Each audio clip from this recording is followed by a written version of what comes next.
नमस्कार। आज का हमारा टॉपिक है क्रिया विशेषण। हम इससे पहले पद के 8 जो मैंने बताया था कि जैसे वाक्य के 8 पद होते हैं या पदों के 8 भेद होते हैं, उनमें से हम 4 भेद को पढ़ चुके हैं। संज्ञा, सर्वनाम, विशेषण हम लोग पढ़ चुके हैं। और उसमें से जो वो तीनों ही संज्ञा, सर्वनाम, विशेषण ये सब क्या है, विकारी शब्द आते हैं। विकारी शब्द किनको कहेंगे? जो काल, वचन, लिंग के अनुसार बदल जाते हैं, तो वो तो आ जाते हैं विकारी शब्द में। आज हम पढ़ेंगे अविकारी शब्द क्या होते हैं। अविकारी शब्द किनको कहते हैं, कैसे होते हैं। या देखो, विकारी शब्द में कौन कौन से आते हैं, अपन पहले इसको अच्छे से समझ लेते हैं।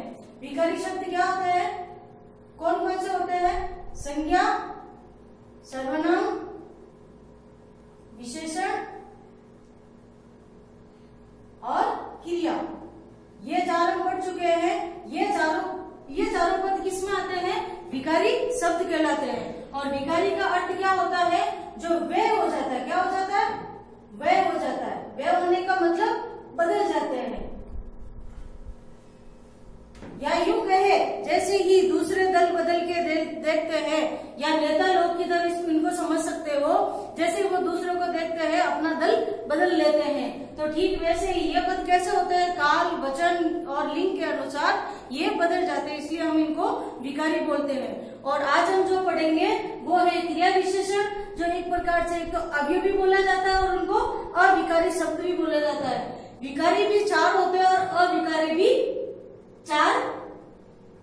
चार प्रकार के होते हैं। अब इससे पहले मैं आपसे एक रिक्वेस्ट कर लेती हूँ कि अब तक के सारे वीडियो पूरा आप अच्छे से देखिएगा। आप पूरा वीडियो 1 से यदि आप देखेंगे तो आप अच्छे से समझेंगे, पूरी तरीके से आप उसको समझ पाएंगे। और वीडियो को लाइक कीजिएगा, सब्सक्राइब कीजिएगा और आगे से आगे बढ़ाते रहिएगा। जो हिंदी व्याकरण के टॉपिक हम आपके लिए लेकर आए हैं, वो एक तरीके से क्या है, कक्षा 3वीं से लेकर आप अपने प्रतियोगी परीक्षा जब तक देते जाएंगे तब तक आपके वो आगे काम आने वाले हैं। और ट्रिकी हिंदी शायद इससे पहले आपने कहीं पढ़ी नहीं होगी, और वो हम आपके लिए लेकर आए हैं। आशा करते हैं कि आपको अच्छे से समझ में आ रहा होगा और आगे से आप आगे इसको शेयर करते रहिएगा। आपके जीवन में ये बहुत ज्यादा काम आने वाली चीजें हैं, बहुत ज्यादा आपके लिए लाभदायक होने वाली है। तो आइए हम पढ़ते हैं कि ये विशेषण क्या होते हैं। देखो, विशेषण तो क्या होते हैं? अगर केवल विशेषण की बात करें तो जो संज्ञा और सर्वनाम की विशेषताओं को बताए उनको कहते हैं विशेषण। अब चूंकि नाम से ही स्पष्ट हो रहा है क्रिया विशेषण, यानी क्रिया की विशेषता बताने वाले शब्दों को। अब क्रिया की विशेषता बताने वाले शब्द क्या करते हैं? अब क्रिया की विशेषता बताने वाले, अब इनके आगे चाहे कोई सा भी काल आ जाए, कोई सा भी वचन आ जाए, कोई सा भी लिंग आ जाए, तो ये क्या करेंगे? अविकारी यानी अपरिवर्तनशील रहेंगे। परिवर्तित नहीं होंगे, अपरिवर्तनशील। किसी भी सूरत में ये अपना गुण जो होता है उसको छोड़ते नहीं है। या यूं कहे कि जैसे चंदन की लकड़ी, चाहे सांप लिपटे रहते हैं फिर भी वो अपना खुशबू देने का जो होता है वो अपना छोड़ते नहीं है। तो ठीक वैसे ही क्रिया विशेषण शब्द भी ऐसे ही होते हैं। अब क्रिया विशेषण शब्द में आज हम पढ़ेंगे इसका अर्थ क्या होता है। तो अर्थ आप जान चुके हैं। इसका अर्थ क्या है कि क्रिया की विशेषता। अब भाई संज्ञा की विशेषता बता रहे हैं, उनकी सबकी बता रहे हैं, तो क्यों ना जो कार्य हो रहा है उसकी विशेषता भी बताई जाए। तो क्रिया की विशेषता बताने वाले शब्दों को हम क्या कहेंगे?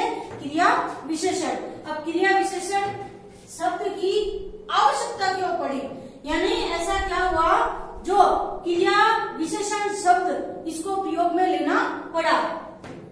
तो जैसे मैं आज यहाँ पे एक वाक्य लिखती हूँ, जैसे चालाक लड़का बहुत तेज बोलता है। अब यहाँ मैंने एक वाक्य लिखा है, इस वाक्य से हम समझते हैं कि चालाक लड़का। अब यहाँ मैंने लिखा कि चालाक। अब चालाक शब्द दिमाग में आता है, आपका क्या आता है कि चालाक शब्द किसके लिए प्रयुक्त हुआ है? कि लड़के के लिए। तो ये तो अपना क्या हो जाता है? संज्ञा। या अब सर्वनाम अगर दूसरा होता है तो सर्वनाम ले लेते हैं, तो यहाँ पे संज्ञा का काम कर रहा है, तो ये संज्ञा की विशेषता बता रहा है, तो वो क्या हो गया? अपना विशेषण। क्या हो जाता है? विशेषण। अब इसके आगे शब्द आया है कि बहुत अब इसको बहुत को हम तेज को तो हम विशेषण नहीं कह सकते। अब अगर इनको विशेषण नहीं कह सकते तो हिंदी के जो विशेषज्ञ होते हैं तो उन्होंने सोचा कि इसको कुछ और अलग ही नाम दिया जाए। तब नाम देके क्या करें कि भाई ये किसके आगे लग रहे हैं या किसकी विशेषता को बता रहे हैं। तो भाई सीधा जो क्रिया से पहले लगने वाले शब्द होंगे तो वो क्रिया के होने का ढंग बता रहे हैं, क्रिया के होने की मात्रा को बता रहे हैं, या क्रिया कहाँ हो रही है उस स्थान का पता लगा रहे हैं, या क्रिया कब हो रही है उसका पता लगा रहे हैं। तो यहाँ पे तब इनको इस तरीके से ये नाम दिया गया क्रिया विशेषण, ये नाम देने की आवश्यकता पड़ी। अब चूंकि अब हमने पढ़ा था कि विशेषण शब्द की विशेषता बताने वाले को हम प्रविशेषण कहते हैं। जैसे यहाँ लिख दिया बहुत, अब यह बहुत जो लगा है वो तो प्रविशेषण का काम करेगा। किसका काम करेगा? प्रविशेषण। अब अगर यही बहुत शब्द या क्रिया विशेषण के आगे भी आया है तो इस शब्द को हम क्या कहेंगे? इस शब्द को हम क्या कहेंगे? क्या हम इसको प्रविशेषण नाम देंगे? बिल्कुल नहीं। प्रविशेषण क्यों नहीं देंगे? क्योंकि ये तो क्रिया विशेषण शब्द के आगे लगा है। तो अब यहाँ वो गलती भी मत कीजिएगा कि ये यहाँ पे प्रविशेषण क्रिया विशेषण कहलाएगा, बिल्कुल नहीं। यहाँ पे भी इसको क्रिया विशेषण ही कहा जाएगा। अब यहाँ पे कैसा है या इसका जो क्रिया के बोलने का ढंग को बता रहा है, तो जब क्रिया के बोलने को ढंग बता रहा है यानी क्रिया किस तरीके से हो रही है वो तरीका बता रहा है, तो तरीका जब बता रहा है तो वहां हो जाता है रीतिवाचक क्रिया विशेषण। तो इस प्रकार से हमारे लिए क्या हिंदी व्याकरण में क्रिया विशेषण शब्द की आवश्यकता आन पड़ी। आप चाहे कोई भी किताब ढूंढकर देख लीजिएगा, आपको ये चीज कहीं पे भी देखने को नहीं मिलेगी। अब आगे बढ़ते हैं, इसकी परिभाषा क्या हुई? अब तक तो परिभाषा हम इस अर्थ से करके देखा हमने, तो आशा करती हूँ कि आपको ये परिभाषा समझ में आ गई होगी। कैसे कि ऐसे शब्द, कौन से शब्द जो क्रिया की विशेषता को बताते हैं उन्हें हम क्रिया विशेषण कहते हैं। ये हो गई आपकी क्रिया विशेषण की परिभाषा। अब क्रिया विशेषण के भेद यानी कितने तरीके के होते हैं? क्रिया विशेषण कितने तरीके के होते हैं? 4 तरीके से होते हैं। यानी क्रिया कितनी तरीके से हो सकती है या क्रिया में क्या क्या हो सकता है कि भाई क्रिया एक तो कब हुई यानी काम कब हो रहा है, या काम किस तरीके से हो रहा है, काम कितना हुआ है और काम कहाँ पे हुआ है। तो वो क्रिया की भेद इस तरीके से इनको निर्धारित किया गया है। और इस क्रिया की या इस क्रिया विशेषण को पहचानने की ट्रिक क्या बनाई मैंने आपके लिए? कारिप्स्ता। क्या वर्ड है ये? इतना सा याद रखना आपको, कारिप्स्ता। कारी का से क्या हो जाएगा? कालवाचक।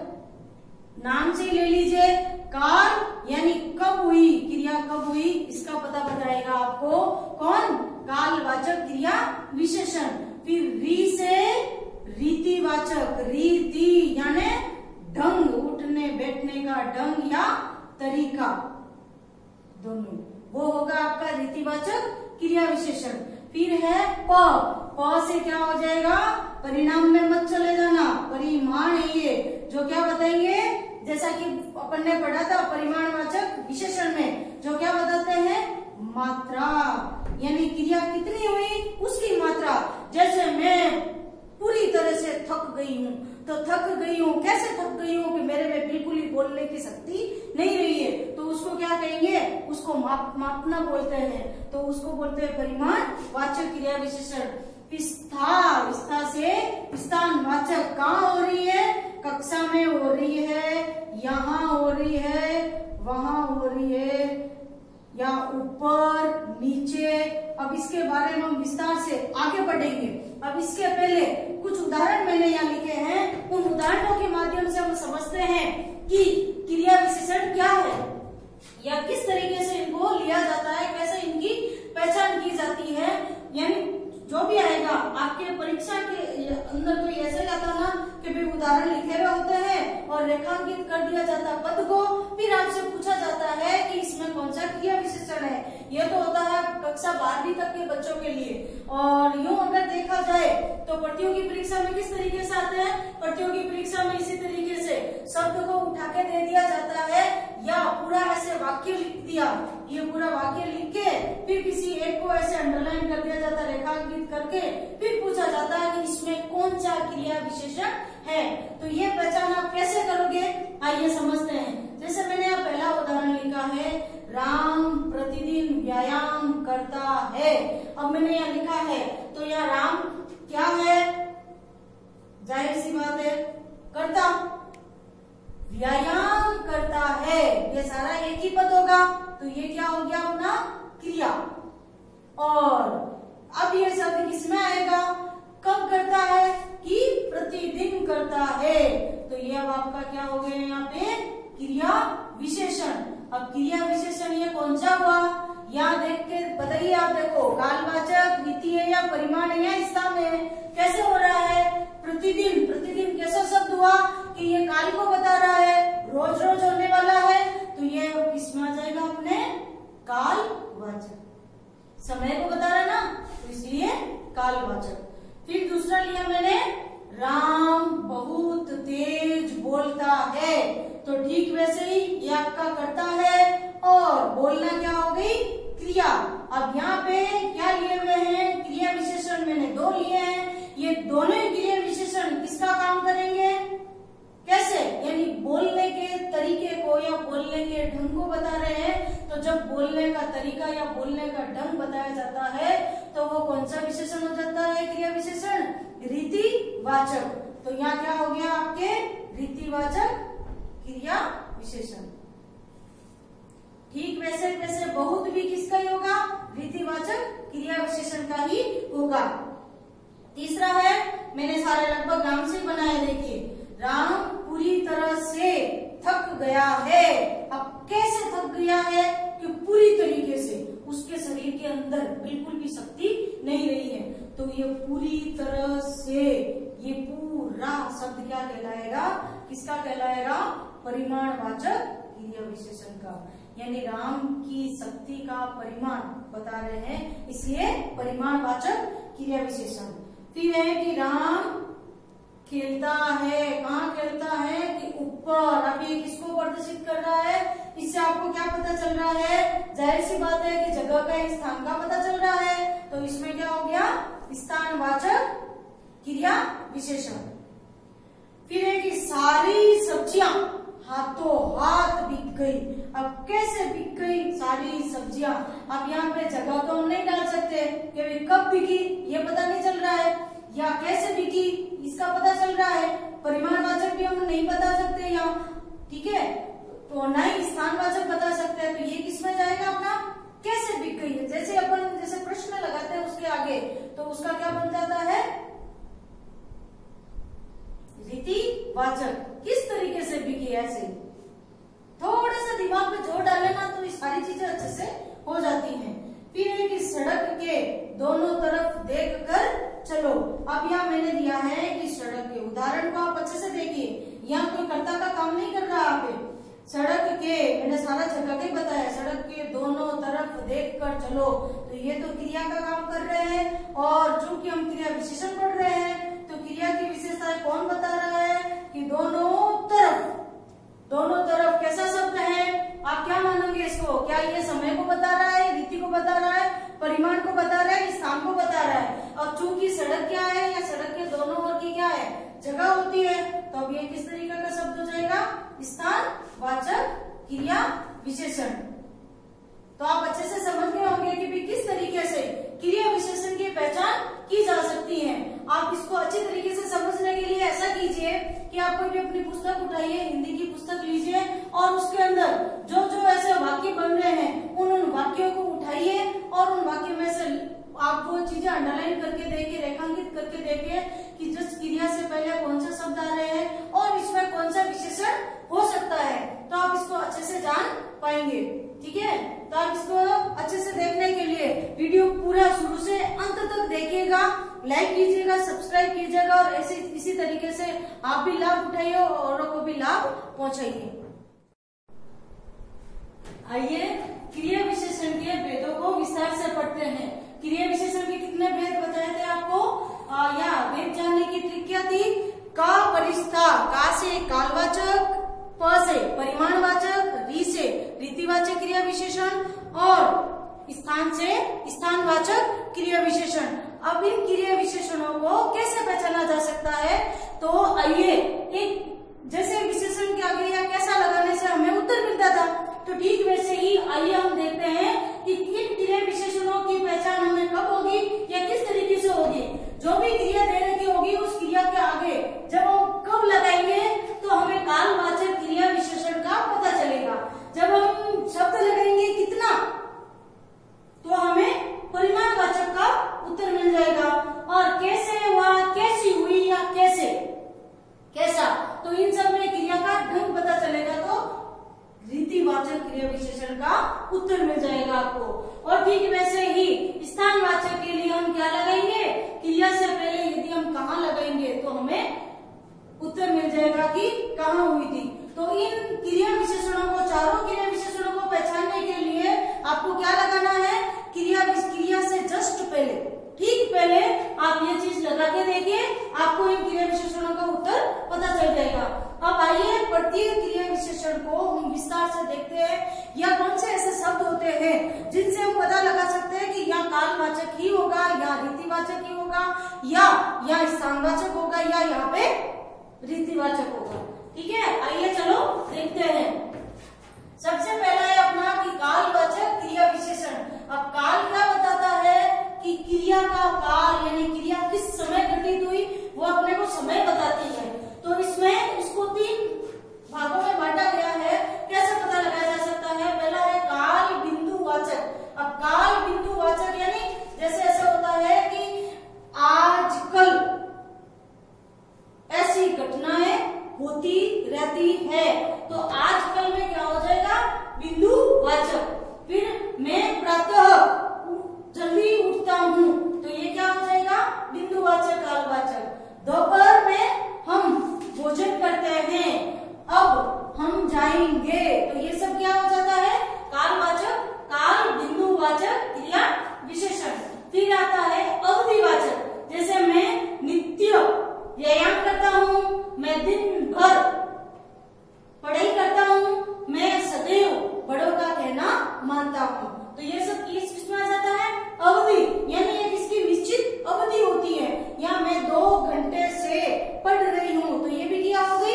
एक निश्चित अवधि होती है, तो वो अवधि सूचक। फिर एक होता है बारंबारतावाचक, जो प्रतिदिन, प्रतिवर्ष, इस तरीके के जो शब्द होंगे तो वो किसमें आते हैं? बारंबारतावाचक काल क्रिया विशेषण में। ठीक है, अब देखिए परिमाणवाचक। परिमाणवाचक जैसा कि पता है कि क्रिया की मात्रा यानी कितना, या स्त्रीलिंग में होंगे तो कितनी शब्द लगाएंगे तो हमें जब उत्तर मिल जाएगा तो वो परिमाणवाचक यानी कितना हुआ। जैसे एक तो पहला होता है अधिकतावाचक। मैंने खूब भोजन किया, तो किया के आगे अगर हम लगाते हैं कितना किया तो क्या उत्तर मिलता है? खूब। मैंने अधिक मात्रा में, या मैंने अधिक पानी पिया। अत्यंत खूबसूरत, कितना खूबसूरत? अत्यंत खूबसूरत, तो वो क्या हो जाता है? अधिकतावाचक क्रिया विशेषण। फिर एक आता है, अब अधिक हो गया तो फिर उससे क्या कम हो जाएगा? न्यूनतावाचक। कम वाचक तो लिख नहीं सकते, तो न्यूनतावाचक क्या हो सकता है? जरा सा भोजन दीजिए, थोड़ा दूध दीजिए, कम भोजन परोसिए। तो कितना परोसिए? कम परोसिए। शादी ब्याह में जाते तो बोला जाता ना ऐसे। फिर आता है पर्याप्तवाचक। अब पर्याप्तवाचक अलग अलग तरीके से प्रयोग में होता है। जैसे यदि मैं कहूँ कि मेरे पास पर्याप्त धन है, तो ये तो क्या हो गई? धन की विशेषता हो जाती है। अगर इसी को परिमाणवाचक में बदलना हो तो कैसे? कि मैं पर्याप्त खर्च करती हूँ, यानी मेरे पास जितना मैं उतना ही खर्च करूंगी, तो मैं पर्याप्त धन खर्च करती हूँ। तो ये उस तरीके से ये परिमाणवाचक में आता है। जैसे पहले ही बताया आपको कि शब्दों के प्रयोग करने से, वाक्य में जैसे प्रयोग करते हैं वैसे ही शब्दों के अर्थ बदल जाते हैं। तो कभी भी शब्द को देखकर ये मत जाइए मैंने क्या रट्टामार तोता मत बन जाइए कि यही शब्द उसमें आएंगे, लेकिन जिस तरीके से प्रयोग के हिसाब से आगे पीछे शब्दों का प्रयोग कर देने से अर्थ बदल जाते हैं, ठीक वैसे जैसे पर्याप्त विशेषण भी है और पर्याप्त क्रिया विशेषण भी है। तो काफी, ये भी शब्द कैसा है, क्रिया विशेषण। फिर होता है तुलनात्मक, इतना मत बोलो, इतना मत खाओ, तो ये सब क्या हो गया, तुलनात्मक। उतना ही बोलिए जितना आप सुन सकते हो, यानी आप उतना ही बोलिए, उतना ही दूसरों को कहिए, उतना ही दूसरों को उपदेश दीजिए जितना आप दूसरों से सुन सकते हो। तो ये हो गया अपना तुलनात्मक, क्या हो गया, परिमाणवाचक। ठीक है, फिर आता है एक रीतिवाचक क्रिया विशेषण, जो क्रिया के होने का ढंग बताता है। तो एक आता है विधि, यानी दादी धीरे धीरे चलती है, तो ये चलती है, किस चलती है क्रिया के आगे जब हम ऐसा लगाते हैं कि चलती है, अब इसके आगे मैंने आगे लगा दिया कि कैसे चलती है, तो हमें उत्तर क्या मिल रहा है कि धीरे धीरे चलती है। वह सहसा हंस पड़ा, कैसे हंस पड़ा कि सहसा, अचानक। ठीक है, मैंने भरपेट भोजन किया, मैं पूर्ण रूप से उत्साहित हो गई। फिर ये कुछ आता है निश्चय और कुछ होते हैं अनिश्चय। निश्चय में कैसे हो जाएंगे, जैसे आपसे आगे वाला कोई प्रश्न करता है कि मैं आशा करती हूँ कि आप ये वीडियो जरूर देखेंगे। अब जरूर शब्द भी यहाँ पे क्या है कि निश्चयात्मक हो गया कि मुझे ऐसा मैं पूर्ण रूप से निश्चित हूँ कि आप ये वीडियो जरूर देखेंगे। फिर है यदि आप ऐसे जैसे सामने वाला, यदि आप किसी को जैसे आमंत्रित करने जाते हैं तो वो क्या बोलता है आपको, मैं अवश्य आऊंगा, तो ये क्या हो गया यहाँ पे, निश्चित हो जाता है। ठीक है, या आप बेशक बैठिए, आप बेशक बोलिए, बेशक कहिए। ठीक है, आप ठीक कहते हैं, तो ये सब किसमें आ जाते हैं, निश्चय में। और इसके अंदर भी कुछ अनिश्चयात्मक शब्द होते हैं कि मैं शायद ही आऊंगा, तो शायद क्या हो गया, या प्राय लोग झूठ बोलते हैं, या अक्सर लोग झूठ बोलते हैं, मैं कदाचित झूठ बोलती हूँ, तो ये सब क्या हो जाते हैं, इनका निश्चयात्मक या अनिश्चयात्मक रीतिवाचक क्रिया विशेषण। फिर आता है स्वीकार, जब आप किसी का आमंत्रण स्वीकार करते हो, बिल्कुल हम आएंगे, जी आप सही कहते हैं, सच आप सच बोलते हैं।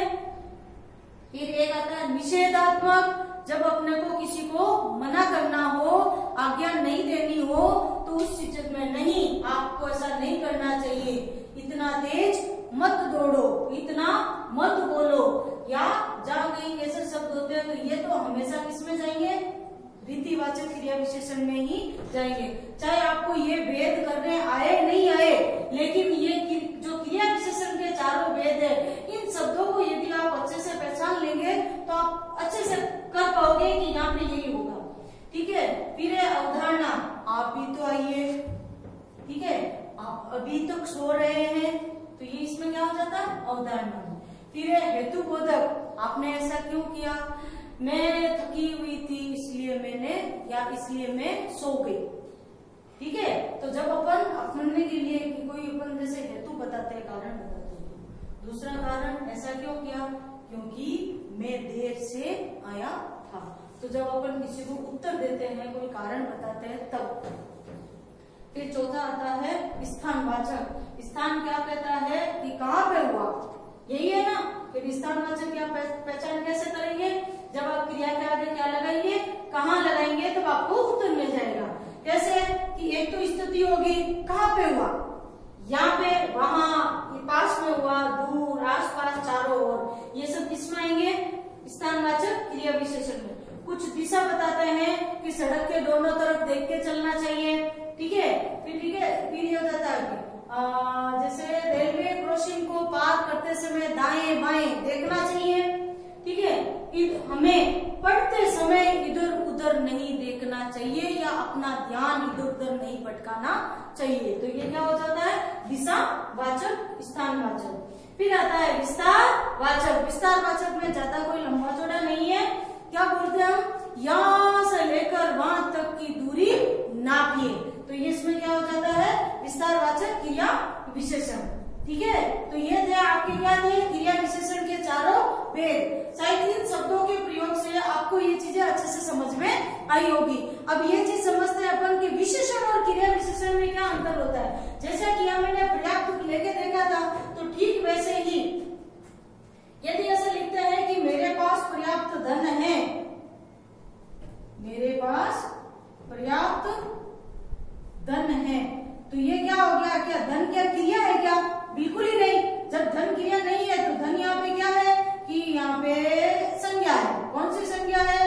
जातिवाचक। तो जो संज्ञा की विशेषताएं बताते हैं हम तो उनको विशेषण बोलते हैं। और यहाँ हमने क्रिया विशेषण की पहचान क्या लगाई है कि कब, कितना, कैसे, कैसे, कहाँ, ऐसा होता तब। जब धन क्रिया ही नहीं है तो ये क्रिया विशेषण कैसा हो सकता है? नहीं होगा। तो ये यहाँ क्या हो जाता है? विशेषण।